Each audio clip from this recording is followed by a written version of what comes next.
Olá, pessoal. Eu sou Isabela e no início do meu curso de letras, português e inglês, eu me identifiquei muito com o auxílio às crianças com transtorno de TEA. E eu fiquei cativada com tudo que eu estudei e também com a matéria de especialização nessas crianças. E assim, desde o início eu já sabia que no final do curso eu queria fazer um trabalho sobre isso e queria auxiliar melhor elas. Assim, é, quando eu comecei a estagiar nos colégios que eu trabalhei, eu sempre tive a oportunidade de estagiar com alunos TEA e agora trabalhando oficialmente, é, apoiando um aluno há 2 anos, eu tive a oportunidade de estudar bastante sobre ele, de aprender muitas formas de lidar com eles e estudar o que a gente pode fazer de melhor para ajudar eles nas aulas.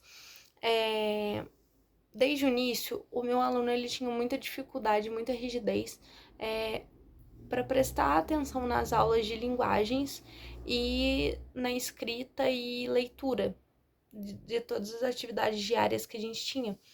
E isso me cativou muito a trabalhar e buscar formas de ajudar ele. Porque formando né, nessa área de letras, eu queria, quando formasse, ser um pouco melhor para essas crianças quando eu tivesse minha sala de aula. E assim eu buscava formas de ajudar esse aluno todos os dias. No início, ele tinha muita crise comigo. É, Quando eu pedia para escrever, ele não se adaptava à escrita e leitura. E assim a gente começou com o auxílio da coordenação e da direção e dos seus médicos e família. A gente começou é, a, a trabalhar com ele todos os dias formas para ele diminuir as crises. Nos primeiros dias, eu via que as professoras tinham que grifar no quadro resumos do que elas escreviam para ele poder escrever no caderno. E aí, assim eu comecei a fazer isso e pedir para elas pararem de fazer e eu fazer na apostila dele ou eu mesma resumir para ele. E durou mais ou menos 3 meses ali. E assim, desde o início eu não é, me desesperava, eu não demonstrava para ele também que ele tinha que desesperar ou que era uma coisa muito ruim ou muito grande, porque é um período de adaptação, né? Então, assim, pais que tenham suas crianças com dificuldade na, na mesma coisa, né? Assim, tenham paciência com eles e persistência. Eles vão ter muita dificuldade, eles vão tentar que a gente desista da ideia, porque eles não querem fazer, então eles vão tentar que a gente não façam eles fazerem, né?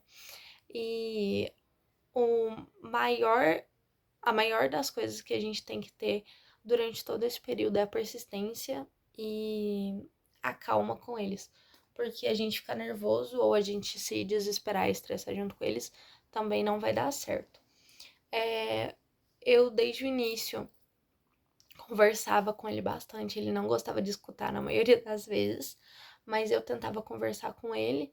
A gente saía da sala para isso, né? Porque dentro da sala, com o barulho das crianças, da própria professora mesmo, explicando ou conversando com as crianças, ele queria prestar atenção em tudo e acabava se desesperando mais porque perdia tempo e não conseguia seguir junto com as crianças. Então sempre ficava atividade para trás e ele entrava em crise por causa disso. E isso é uma coisa frequente, né? Que eu vejo por outros pais e por vídeos na internet e por vivências com outras crianças com o mesmo transtorno, que eles se desesperam por não conseguir muitas vezes acompanhar junto com a turma. E aí eles acham que eles são menos que os outros e assim geram muitas crises. Então a gente falar frequentemente com eles palavras que ajudam eles a se regular, ou que eles são bons, que eles estão conseguindo fazer, palavras de reforço, né, que ajudem eles a continuar ali tentando.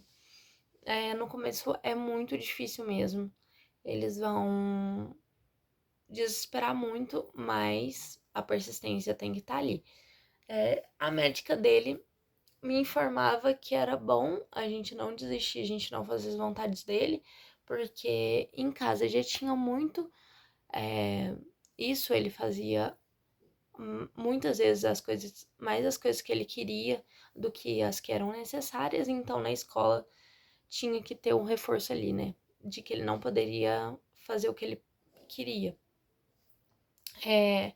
O uso do abafador é muito importante também para esses momentos, né, de desespero, e também a gente procurar formas que eles tenham hiperfoco em atividades ou música ou qualquer que seja outras coisas, e usar isso a nosso favor nas horas das crises ou nas horas que eles não queiram fazer as coisas, as atividades, né, a escrita, a leitura ali.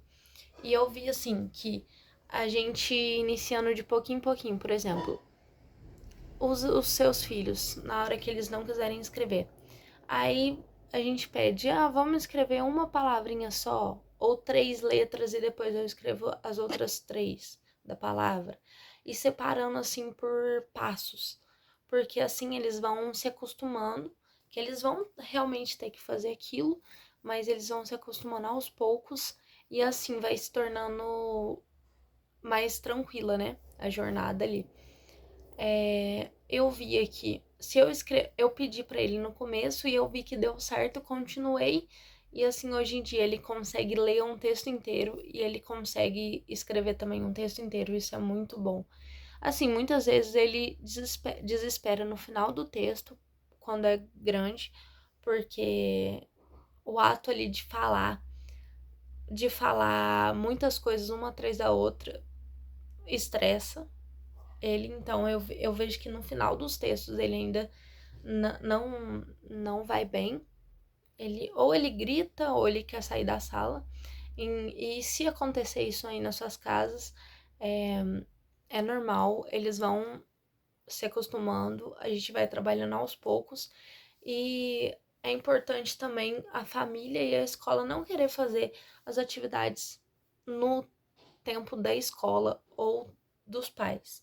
As crianças, elas vão ter o tempo delas, cada um vai ter o seu tempo diferente um do outro. Por exemplo, o meu aluno, ele demorou mais. Ele demorou de 1 a 3 meses para conseguir escrever o que a gente precisava na aula, a tempo da aula não acabar, ou da leitura também.